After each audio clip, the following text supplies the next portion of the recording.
Today, some of our best segments from the Global Lane. During his recent trip to the Middle East, U.S. Secretary of State Antony Blinken announced that 4 Arab nations and Turkey have offered to assist in planning the reconstruction and governance of Gaza once Israel ends its war against Hamas. Well, our next guest has another view of Gaza's future after the war. He believes a spiritual revival is about to break out. Taysir Sada is a former PLO sniper and aide to Yasser Arafat. In the 1990s, he came to faith in Jesus Christ. Today, he is founder of the Christian Hope of Peace Foundation. His story is told in the book, Once an Arafat Man.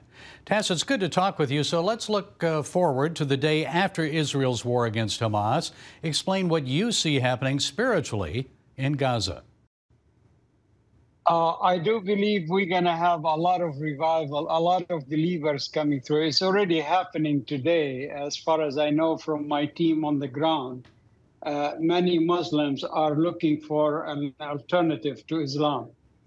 And so naturally, my team are always promoting Christianity and their life whenever it's safe.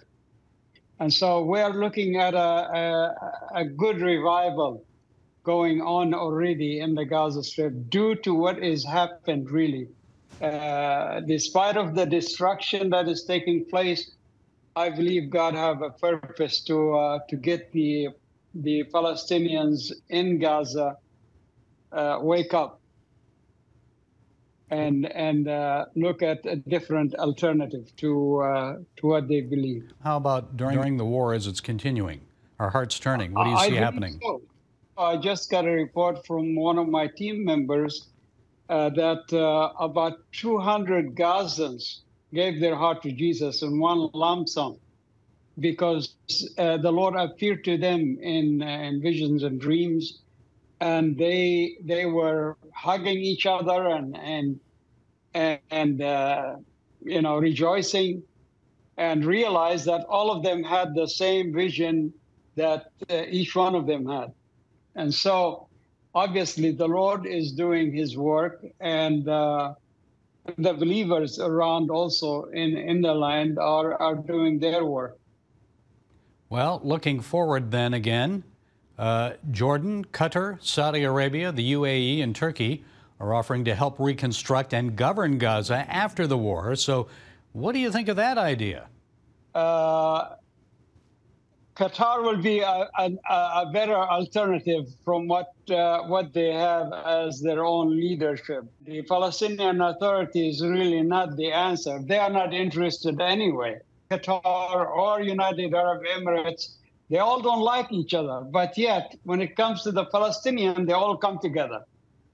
And so, I think Qatar is taking the lead. They are doing a lot more talk to the Israelis. And I think what Qatar has done in Doha, I grew up in Doha, Qatar. I went there a couple of times. I did not find my ways because it changed so much. Tass, aren't they hosting Hamas? Haven't they helped create Hamas and be part of the whole Muslim Brotherhood thing? They did. That's a big concern. I'm glad you bring that up. And I really believe all of these Arab nations are in allowing Israel to do what they need to do, because they are tired of this issue, the Palestinian issue, and they want to see a solution. And by destroying Hamas entirely and turning over the Gaza Strip to Qatar or the United Arab Emirates, Gaza Strip would become probably, eventually, it'll be another Singapore. And that's what I'm hoping for. As you know, Secretary of State Blinken and President Biden are pushing a two-state solution. So two-state or one state, which would work better? I don't believe in the two-state solution. From the beginning, from early days of my salvation, when I read the Bible, there is no two states. There is one state, Israel, for both to live equally and justly. And I believe, I'm working with the Israeli team and Palestinian team myself, are talking about a federation. And we have already created all the ways how we can get it done. The Arabs have not done that much for me, to be honest about it. Israel have, looking at what Israel has done in the years that Israel have been established, look at where they're at and where the Palestinians are. I would rather to be united with Israel and give the Palestinians equal rights within the Palestinian. That's the idea of the federation that we are working on with my Israeli team. This federation will be an equal justice for all Israelis and Palestinians to live equally and justly. Israelis are worried that if this federation idea takes place, then the numbers of the Muslims will be higher. And that's not true. That's not true. The federation will not include the Gaza Strip and take the West Bank and make it as part of Israel and create a federation of Israel and Palestine together into one nation. I believe the Palestinians would be much better off. Their leaders have not done anything. Yeah. From Mahmoud Abbas on, and before that, Yasser Arafat. The people around him who are now leading, they are the crooks, to be honest about it. And they rob their people. Okay, we'll see what transpires in the days ahead, and we'll keep praying. Taysir Sada, thank you for your time and insights. God bless you. Thank you, and pray for the Federation. This week, North Korea launched a ballistic missile off its northern coast into the Sea of Japan. The missile launch came in response to recently concluded U.S.-South Korea joint military exercises, and it raises heightened concerns over the threat of a conflict with a nuclear-armed North Korea. Dale Hurd reports. Is North Korean leader Kim Jong-un about to go to war with South Korea and the United States? Some experts think it's possible. Kim has ordered his military to prepare for the occupation of South Korea and is, according to some, engaged in frantic military development. And after South Korea and the United States began the Freedom Shield 24 exercises designed to deter a North Korean invasion, it only caused Kim to issue more threats of war. The task of North Korean experts has always been to try to separate bluster from real threats. And in the past, it's usually been bluster.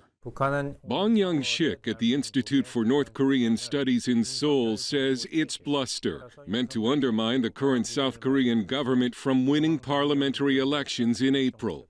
A disturbing report earlier this year by the respected 38 North website, however, indicates this time Kim may be serious. 38 North reports Kim Jong-un has made a strategic decision to go to war, because the communist government sees a window of opportunity to forcibly reunify the Korean peninsula. If the report is true, Asian expert Gordon Chang believes it would be part of a wider Asian war. North Korea wouldn't go to war unless it got the approval of both Moscow and Beijing. So probably if North Korea were to attack South Korea, it would be in conjunction with China attacking Japan, Taiwan, Philippines, India. Concerns about North Korea's nuclear program have grown in the past 2 years, as the North has test-launched missiles at a record pace and openly threatened to launch a nuclear attack on the United States. Chang does not necessarily agree that North Korea is preparing for war, but says if it is, the blame falls on the White House for appearing weak. An important part of this article that I believe is absolutely true, and that is the authors maintain that Kim Jong-un believes that the United States is in global retreat and that essentially he can pretty much do what he wants. That is a very dangerous mentality. And this is a thinking that also affects Vladimir Putin and Xi Jinping. The United States needs to reestablish deterrence because at this moment, the bad actors think that they have a green light. Kim Jong-un did something very strange a few weeks ago. While touring North Korea's impoverished countryside, he said publicly he's ashamed and sorry for neglecting the economy. It was very uncharacteristic of a leader with a reputation for being ruthless. It could mean Kim finally has a heart, or it could mean he knows a stronger economy will be needed if he's going to fight a war.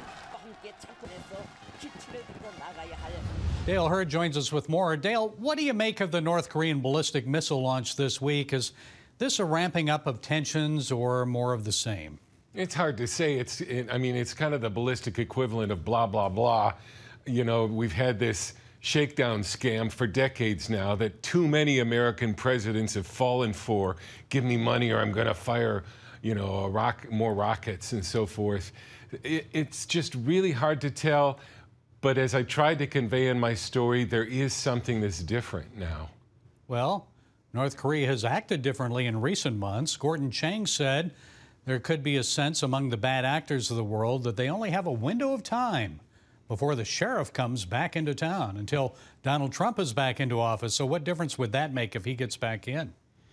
You know, people criticize Trump for going to meet with Kim and looking like he was buddy-buddy. But you know what Trump did? He forced Kim to grow up and be an adult, because they met face-to-face, and Kim couldn't pretend to be a boogeyman, you know, hiding in the background threatening war. They met face-to-face. He realized Trump was a man of his words. And things like the assassination of the Iranian General Soleimani, this sticks in the backs of the minds of some of these dictators, and they know that Trump is going to be much more active in defending American interests than Joe Biden has. Well, how great is the North Korea threat to East Asia and the United States? Is it strong militarily? Is that just propaganda? What's the reality? Yeah, that's hard to say. Ukraine says that half of the artillery shells that North Korea has given Russia for that battle, that war, have been duds. And we know that historically dictatorships, their militaries have not been as strong as they have said they have. It's just so hard to say, but we know because of the proximity of Seoul to the border with North Korea, even a faulty North Korean artillery is going to make a mess of Seoul. So war simply is out of the question for South Korea. And what about the Chinese influence? I mean, some people say all roads to North Korea lead in and out of Beijing. Yeah, that was a very interesting observation by Gordon Chang, that China, in a sense, controls North Korea. China has kept North Korea on a leash for a long time. Well, what do you make of Kim Jong-un apologizing then for ignoring North Korea's poor, for neglecting their economy? I have a hard time wrapping my head around this. This is a man who used artillery shells to execute people he didn't like. The conclusions that I come to are that he has seen how Russia has been economically isolated in its war, and I think he realizes that if he's going to go to war, he has to have a stronger economy. He's known his economy has been bad, and he hasn't cared, and now he does. And the question is, why does he care now?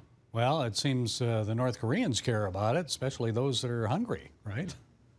Absolutely. Yeah. Okay, Dale Hurd, thank you for your insightful reporting and your excellent analysis. We appreciate it. Thank you.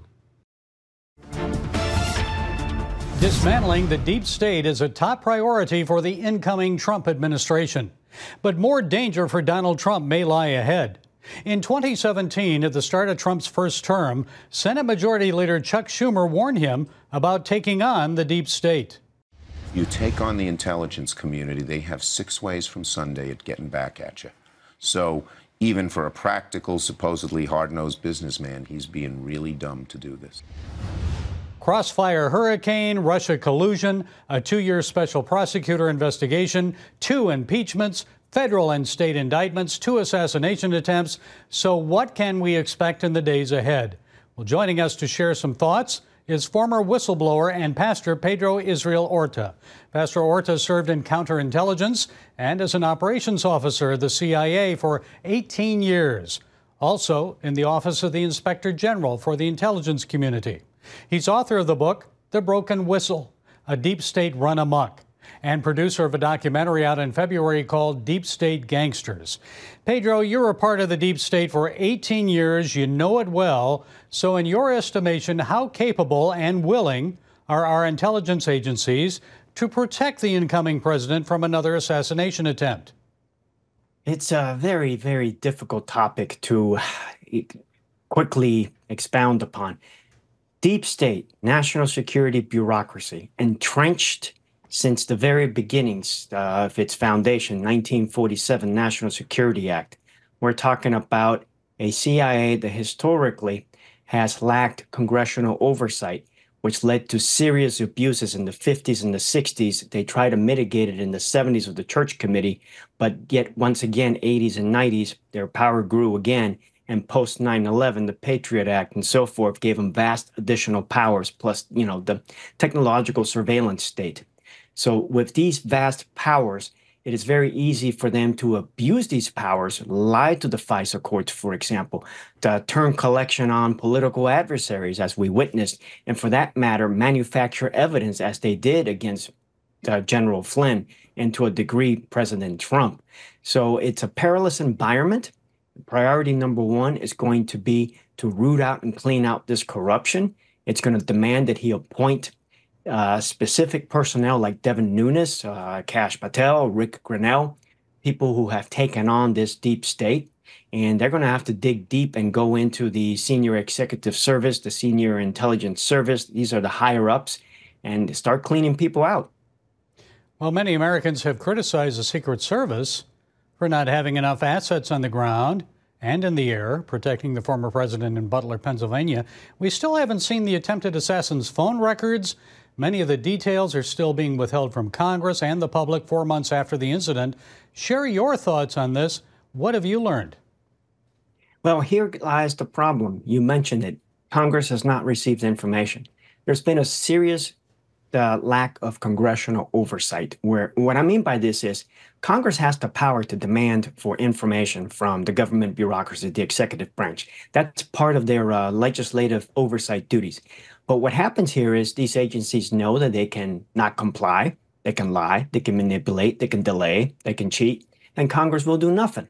Well, Congress needs to step it up, and particularly one lever is funding.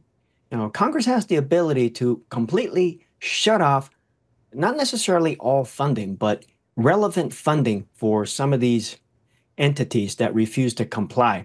If Congress would do their due diligence and stop the funding, I can assure you that these agencies will comply and turn over records. Yeah, money talks, doesn't it? On a scale of 1 to 10, Pedro, how great do you believe the threat is to Donald Trump's life at this time?